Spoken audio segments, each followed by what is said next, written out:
ती अरुणिमा सिन्हा सांगते, तुमच्याकडं काय आहे किंवा काय नाही हे महत्वाचं नाही, तुम्हाला काय वाटतं ते महत्वाचं आहे. तुम्ही ते करूच शकता, करूच शकता. एरिक वेहनमेयर दोन्ही डोळ्यांनी आंधळा आहे, त्याला दिसतच नाही. जगातला पहिला अंध व्यक्ती आहे ज्यांनी एव्हरेस्ट सर केला. पत्रकारांनी त्याला विचारलं, अहो तुम्ही आंधळे आहे, तुम्हाला दिसत नाही, मग तुम्ही एव्हरेस्ट कसं काय सर केला? एरिक वेहनमेयर म्हटला, म्हणूनच केला, आंधळा आहे म्हणूनच केला. म्हणले म्हणजे? नाही, मला अडचणी दिसल्याच नाहीत ना. माणसाचं लक्ष ज्यावेळी अडचणींकडे असतं त्यावेळी तो अडचणीतच अडकून पडतो. मला दिसत नाही त्यामुळे मला अडचणीच दिसल्या नाहीत, मला फक्त माझं ध्येय दिसत होतं म्हणून मी पोहोचलो. अशक्य काही नाही, या जगात काहीही अशक्य नाही. आंधळी असणारी माणसं विक्रम करतात, पाय नसलेली माणसं एव्हरेस्ट चढतात. आपल्याला कठीण काय आहे? धडधाकट आहोत आपण. अडचण काय आहे? काहीही करू शकतो, काहीही. विश्वास हवा आपल्यावर. यस, आय कॅन, मी करेन, करेनच. सगळ्यात महत्वाचा भाग आहे तो हा, सगळ्यात महत्वाचा. आय कॅन, मी करेन. शाळेचा निकाल लागला, अनेक विद्यार्थी सरांकडे गेला, सर दुसरा नंबर कुणाचा आलाय? सर म्हटले, अरे पहिला नंबर कुणाचा आलाय असं विचारायचं असतं, तू दुसरा नंबर कुणाचा आलाय असं कसं विचारतो? तसा तो मुलगा म्हटला, सर पहिला नंबर माझाच येणार ते मला माहिती आहे, दुसरा कुणाचा आला ते सांगा. याला आत्मविश्वास म्हणतात. त्या मुलाचं नाव होतं विनायक दामोदर सावरकर. आत्मविश्वास, पहिला मीच आहे, दुसरा कोण आहे ते सांगा. हा मी करेन, करेन, आय कॅन. आत्मविश्वासातून ऍटिट्यूड जन्माला येतो, दृष्टिकोन. हा आत्मविश्वास हवा, सगळ्यात महत्वाचा.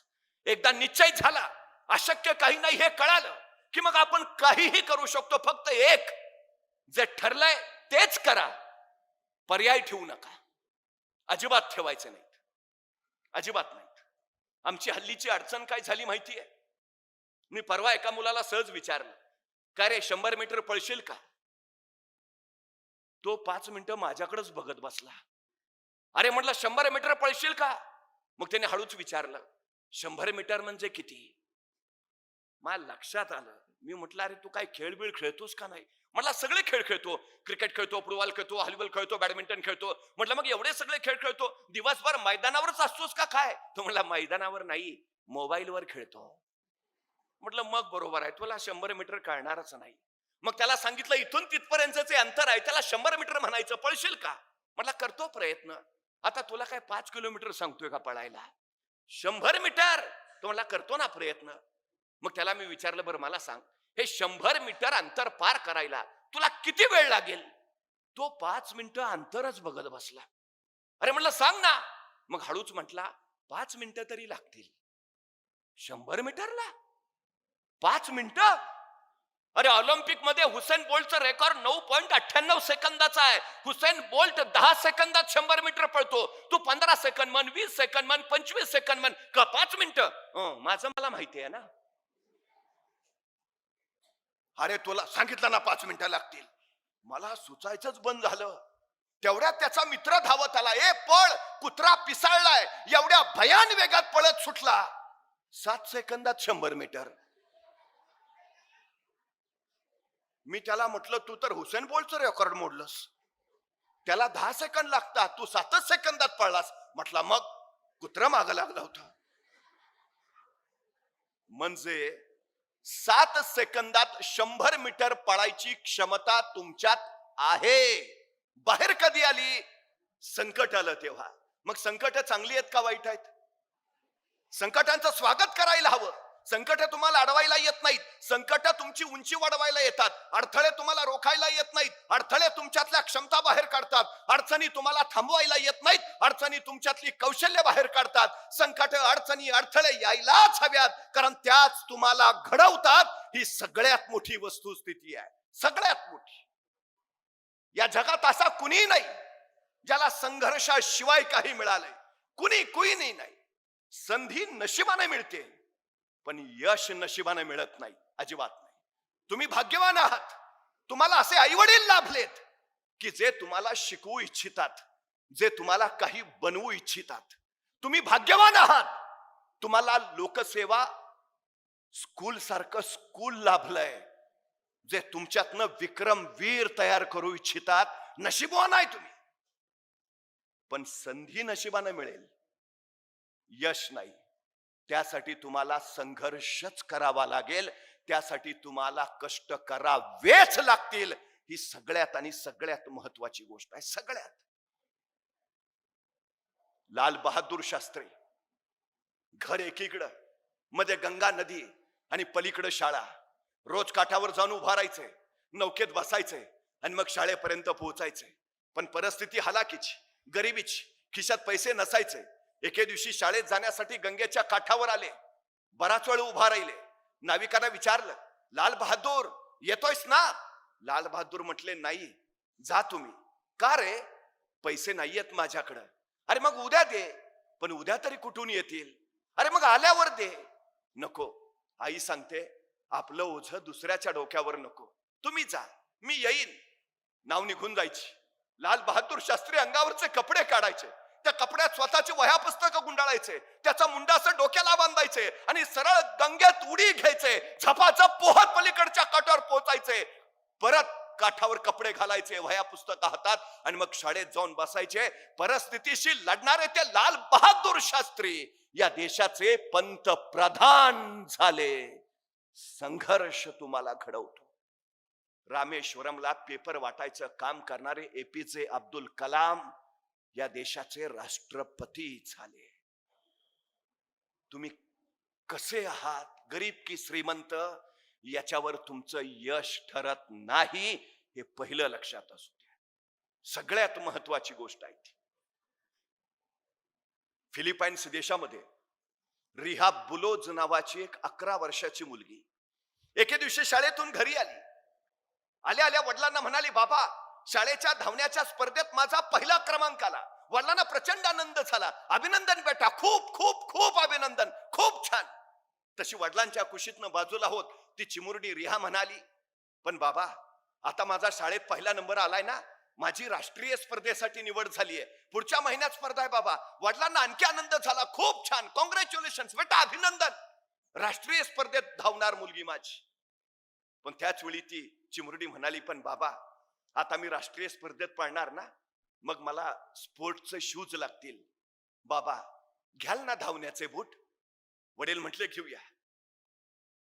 या महिन्याचा पगार आला ना की तुला स्पोर्टचे शूज जरूर घेऊया.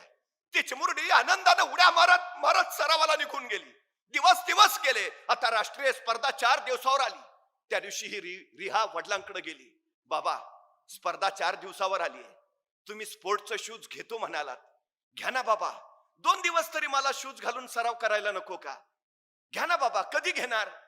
पोरीचे बोल ऐकले आणि वडिलांच्या डोळ्यात न खळ खळ खळ अश्रू खळायला लागले. आलेला हुंदका दाबत म्हणाले, बेटा, घ्यायचे होते ग शूज तुला, पण या महिन्याचा पगारच नाही हातात आला. पैसे नाहीयेत बेटा माझ्याकडे, मला माफ कर. मी नाही घेऊ शकत बूट तुला. आपल्या वडिलांच्या डोळ्यातले अश्रू त्या चिमुरडीनं बघितले आणि स्वतःच्या अश्रू लपवत सरदिशी तिथून निघून गेली. मला शूज नाहीत, मी आता पळणारच नाही. मला बूट नाहीत ना, मी धावणारच नाही, असा नकारात्मक विचार तिनं केला नाही. मी पळेन, मी धावेन आणि मी जिंकेनही, या ध्येयानं ती स्पर्धेत उतरली. सगळे स्पर्धेतले स्पर्धक स्पोर्टचे कपडे घातलेले, स्पोर्टचे शूज घातलेले आणि त्यांच्या रंगात उभा आहे ही अनवाणी पायाची 11 वर्षाची चिमुरडी रिहा. आता काही क्षणात स्पर्धेला सुरुवात होईल. सगळे स्पर्धक एका रांगेत उभा राहिले. प्रत्येकाच्या पायात स्पोर्टचे शूज. या रिहाचं लक्ष सगळ्यांच्या पायाकडे गेलं आणि नंतर स्वतःच्या पायाकडे. स्वतःचे अनवाणी पाय पाहून तिला काय वाटलं कुणास ठाऊक, ती सरकन बाजूला झाली आणि जखमेवर बांधायच्या पट्ट्या तिनं स्वतःच्या पायावर बुटासारख्या बांधल्या आणि त्याच्यावर लिहिलं NIKE, नाईके.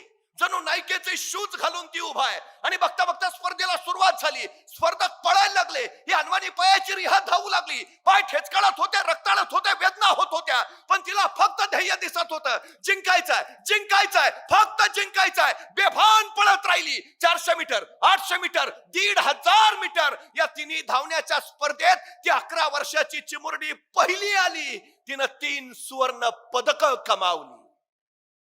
ती चिमुरडी रिहा सांगते, परफॉर्मन्स बुटात नसतो, परफॉर्मन्स डोक्यात असतो. तुमच्या पायाला वेग बुटामुळे येत नाही, तुमच्या पायाला वेग तुमच्या उरातल्या जिद्दीमुळे येतो. मला जिंकायचं आहे ही विलक्षण जिद्द तुम्हाला जिंकूनच देते. या रिहाचा पराक्रम नायके कंपनीला कळाला आणि या नायके कंपनीनं जाहीर केलं, इथून पुढं या रिहाचा सगळा खर्च आमची कंपनी करेल. तुम्ही सुरुवात करा. सगळी सृष्टी तुमच्या पाठीशी उभा असते, सगळी सृष्टी. नाहीतर बघा ना, छत्रपती शिवाजी महाराजांनी स्वराज्य निर्माण केलं. काय होतं हो महाराजांकडं? सैन्य होतं, सामर्थ्य होतं, संपत्ती होती, होतं काय? काही नाही. पण तरी महाराजांनी शून्यातनं राज्य उभा केलं. म्हणजे महाराज शून्यातून राज्य उभा करतात आणि आमच्याकडे मात्र सगळं रेडीमेड तयार असताना आमच्या हातून काही होत नाही. नाहीतर एखाद्याला ढाल द्यावी, तलवार द्यावी, एवढंच काही त्याला घोड्यावर नेऊन बसवावा, त्याच्या पुढे जाऊन त्याला रणांगणात नेऊन सोडावा आणि मग म्हणावं, लेका आता तरी लढ. तरी पट्ट्या निवांतच. अरे लढ की. तो लढू कसा? एका हातात ढाल आहे, दुसऱ्या हातात तलवार आहे, दोन्ही हात एंगेज आहेत, लढणार कसा? अरे मग निदान पळून तरी जा. पळू तरी कसा? घोड्यावर बसलो दिसत नाही का? जो बाजूनी अडचण आहे आमची. मुंगी बघितली? मुंगी मुंगी मुंगी केवढीशी, तिचं डोकं केवढंच, डोक्यातला मेंदू केवढाचा. तरी पण त्या मुंगीला बरोबर कळतं कुठल्या गावातल्या कितव्या आळीतल्या, कितव्या घरातल्या, कितव्या खोलीतल्या, कितव्या कपाटावरच्या, कितव्या फळीवर किती नंबरचा साखरेचा डबा आहे. सांगावं लागत नाही, रस्ता दाखवावं लागत नाही. कणभर मुंगी पण ध्येय गाठते ना. अरे कणभर मुंगी ध्येय गाठत असेल, आपल्याला अडचण काय आहे? तुम्हाला माहिती आहे, मुंग्यांच्या अनेक प्रजाती आंधळ्या असतात. मुंग्यांना डोळे नाहीत. मुंग्यांच्या डोक्यावर अँटेने असतात. त्यातून टेस्टोरिन नावाचं केमिकल स्त्रवतं आणि त्याच्यावर मुंग्या चालत राहतात. डोळे नसलेल्या मुंग्या रांग चुकवत नाहीत, अजिबात नाहीत, अजिबातच नाहीत. सगळ्यात महत्वाची गोष्ट आहे ती. परवा एका तत्वज्ञाला कुणीतरी विचारलं, हे जग कधी संपेल? तो म्हटला, ज्या दिवशी एखादी मुंगी एकाच जागी निवांत आराम करताना तुम्हाला दिसेल, त्या दिवशी समजून जा जगाचा अंतकाळ जवळ आलाय. मला फक्त निवांत आणि आरामात बसलेली मुंगी दाखवा. चुकून दिसणार नाही, चुकून नाही, अजिबात नाही, अजिबात नाही. अखंड अखंड अखंड कार्यरत असते. माणसं काय काय सांगतात, इतकं काम मरायचंय का? कामानं माणूस कधीच मरत नाही. माणूस कामाच्या ताणानं मरतो, हे पहिलं लक्षात घ्या. बऱ्याच विद्यार्थ्यांची तक्रार आहे, आम्ही अभ्यास करतो पण लक्षात राहत नाही. बहुतेक परमेश्वरानं आम्हाला दिलंच नाही का काय? असं नाही, सगळ्यांना सारखं दिलंय. पण अडचण काय होते माहितीये? पाऊस रपारप पडतो, पावसाचे थेंब सैरा वैरा धावतात. सैरावरला पडलेल्या पावसाच्या थेंबातनं काही शक्ती तयार होते का? नाही. पण हा सगळा पावसाचा पाण्याचा ओघ जर एकत्र आला तर त्याचा झरा, मग नदी आणि मग समुद्र होतो. त्याच्याच धबधब्यावर मग वीज निर्माण करता येते. तुमच्या सगळ्या शक्ती ज्यावेळी एकत्र होतात त्यावेळी तुमचं मन एकाग्र होतं. तुमच्या मानसिक आणि शारीरिक ऊर्जा एकाच ठिकाणी केंद्रीभूत होतील. त्यावेळी तुमचं मन एकाग्र, आणि एकाग्र मन काहीही विसरू शकत नाही. ही सगळ्यात महत्वाची गोष्ट आहे. आम्ही शाळेत असताना एक प्रयोग करायचो, तुम्ही केला असेल. आपण वहीचा कागद जर उन्हात ठेवला तर जळतो का? पण तेच बहिरगोल भिंग घेतलं आणि उन्हात धरलं आणि कागदावर त्याचा किरण पाडला तर कागद 2 मिनिटात जळायला सुरुवात करतो. काय होतं असं? सूर्याचे सैरा वैरा असणारे किरण त्या बहिरगोल भिंगात केंद्रीभूत होतात आणि त्या सगळ्या किरणांचा मिळून एकच तीव्र किरण त्या कागदावर पडतो आणि कागद जळतो. सगळी ताकद एकत्र येते. तुमच्या मनाला तुम्हाला बहिरगोल भिंगासारखं करायला हवं. मग मग तुम्ही कदापि काहीही विसरणार नाही. सगळ्या शक्ती एकत्र, सगळी ऊर्जा एकत्र, मग काहीच अडचण नाही. आणि ताण कधी येतो? कामानी नाही. काम साठलं की ताण वाढतो. काम कधी साठतं? रेंगाळत ठेवलं की. रेंगाळत कधी ठेवतो? इच्छाशक्ती नसली की. इच्छाशक्ती कधी नसते? ध्येय नसलं की. ध्येय कधी नसतं? गांभीर्य नसलं की. गांभीर्य कधी नसतं? का जन्माला आलोय तेच माहिती नसलं की. सगळ्यात महत्वाची गोष्ट काय आहे? ज्याला गांभीर्य आहे स्वतःच्या आयुष्याचं, तो एक क्षणही वाया घालवत नाही. अजिबात नाही, विषयच नाही. एक एक क्षण वाया घालवत नाही. ज्याला वेळेचं मोल कळालं, त्याला आयुष्याचं महत्व कळालं. ही सगळ्यात महत्वाची गोष्ट आहे. 5 वर्षाचं महत्व जर तुम्हाला माहिती करून घ्यायचं असेल तर निवडणुकीत पराभूत झालेल्या एखाद्या उमेदवाराला विचारा, तो सांगेल तुम्हाला 5 वर्ष किती महत्वाची. 1 वर्षाचं महत्व जर तुम्हाला माहिती करून घ्यायचं असेल तर नोकरी न मिळालेल्या एखाद्या बेरोजगार युवकाला विचारा, 1 वर्ष किती महत्वाचं. तो वर्षाच्या महिन्याच्या पगाराचा आकडा काढेल, वर्षाचा हिशोब मांडेल, सांगेल माझं एवढं नुकसान झालं. त्यावेळी कळेल आम्हाला 1 वर्ष किती महत्वाचं. 1 आठवड्याचं महत्व जर तुम्हाला माहिती करून घ्यायचं असेल तर एखाद्या साप्ताहिकाच्या संपादकाला विचारा, 1 आठवडा किती महत्वाचा. तो सांगेल तुम्हाला आठवड्याचं महत्व. 1 दिवसाचं महत्व जर माहिती करून घ्यायचं असेल तर मजुरीनं मिळालेल्या एखाद्या मजुराला विचारा. मजुरी अभावी खोपटातली चूल ज्यावेळी पेटत नाही आणि चुलीतली आग ज्यावेळी पोटात पेटते त्यावेळी तो सांगेल तुम्हाला 1 दिवसाचं महत्व. 1 तासाचं महत्व जर तुम्हाला माहिती करून घ्यायचं असेल तर जगजेत्या अलेक्झांडरला विचारा. जगाचा बादशाह होता, जगाचा सम्राट होता, पण मृत्यूशय्येवर पडला होता आणि आपल्या वैद्याकडे केविल वाणी प्रार्थना करत होता की फक्त 1 तास, फक्त 1 तास, 1 तास मला जगवा. त्या जगजेत्या अलेक्झांडरला विचारा 1 तास किती महत्वाचा. 1 मिनिटाचं महत्व जर तुम्हाला माहिती करून घ्यायचं असेल तर अमेरिकेच्या वर्ल्ड ट्रेड सेंटरवर ज्यावेळी विमान हल्ला झाला, तो विमान हल्ला होण्यापूर्वी त्या इमारतीतनं फक्त 1 मिनिट आधी सुरक्षित बाहेर पडलेल्या एखाद्या इस्माला विचारा 1 मिनिट किती महत्वाचा. आणि 1 सेकंदाचं महत्व जर तुम्हाला माहिती करून घ्यायचं असेल तर 1 सेकंदासाठी ऑलिम्पिक मध्ये सुवर्ण पदक हुकलेल्या एखाद्या धावपटूला विचारा 1 सेकंद किती महत्वाचा. मग सेकंदा, मिनिटा, तासा, दिवसाचं मोल जर एवढं असेल तर आम्हाला मिळालेल्या आयुष्याचं मोल किती असेल. हा तुमचा काळ घडण्याचा काळ आहे, स्वतःचं आयुष्य घडवण्याचा काळ आहे. हा काळ तुम्ही गाढवासारखे कष्ट केलेच पाहिजेत तर तुम्ही आयुष्यात राजासारखं जगाल. पण या शैक्षणिक कालखंडामध्ये तुम्ही जर राजासारखे जगत राहिलात तर आयुष्यभर गाढवासारखे कष्ट करावे लागतील. हे पहिलं लक्षात असू द्या. प्रत्येक क्षण आपल्या ध्येयासाठी खर्च केला पाहिजे. प्रत्येक क्षण. तुम्हाला असं वाटेल आताच काय नंतर बघू, नाही. गेलेला क्षण कधीही आजपर्यंत परत आला नाही, अजिबात नाही.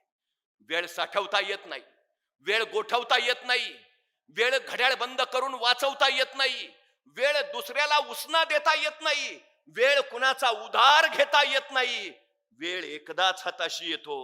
आलेल्या क्षणाची ज्याला संधी करता आलं आणि संधीचं ज्याला सोनं बनवता आलं त्याला यश जिंकता येतं. हे पहिलं लक्षात असू द्या. एक एक एक एक क्षण अत्यंत महत्वाचा आहे, अत्यंत महत्वाचा आहे. 2963 वनडे मॅचेस झाल्या, वनडे मॅचेस क्रिकेटच्या.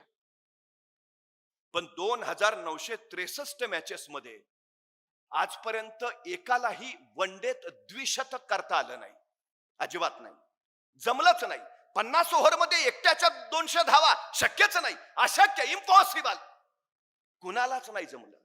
पण वयाच्या 16व्या वर्षी ज्यांनी क्रिकेटच्या मैदानावर पदार्पण केलं ते सचिन तेंडुलकर फेब्रुवारी 2010 मध्ये मैदानावर उतरले आणि 2963 वनडे नंतर पहिलं द्विशतक सचिन तेंडुलकरनी झळकावलं. कोण म्हटलं अशक्य आहे? आय कॅन, मी करेन, केलं. 2963 मॅचेस नंतर पहिलं द्विशतक सचिन तेंडुलकरचं. दुसऱ्या दिवशी पत्रकारांनी सचिन तेंडुलकरला प्रश्न विचारला, तुम्ही एवढा द्विशतकाचा विक्रम केला, दुसऱ्या दिवशी सकाळी उठल्या उठल्या पहिले सगळे पेपर हातात घेतले असतील, सगळ्या पेपरमध्ये फ्रंट पेजला तुमच्या बातम्या, मास्टर ब्लास्टर सचिन तेंडुलकरचं द्विशतक. सकाळी उठल्या उठल्या तुम्ही पहिला मोबाईल हातात घेतला असेल, सगळ्यांचे अभिनंदनाचे मेसेज, कॉंग्रॅच्युलेशन. पहिले मोबाईल घेऊन मेसेज बघत बसला असाल. सचिन तेंडुलकर काय म्हटला माहितीये? सचिन तेंडुलकर म्हटला, 25 वर्ष झाली रोज सकाळी 6 वाजता मी मैदानावर नेटमध्ये सराव करत असतो. 25 वर्ष रोज सकाळी 6 वाजता मैदानावर नेटमध्ये. मी रविवारची सुट्टी घेतली नाही, मी दसरा दिवाळीला घरी थांबलो नाही. 25 वर्ष रोज सकाळी 6 वाजता मैदानावर. मी जर सकाळी उठून पेपर हातात घेऊन बसलो असतो तर मी क्रिकेटचा देव झालोच नसतो.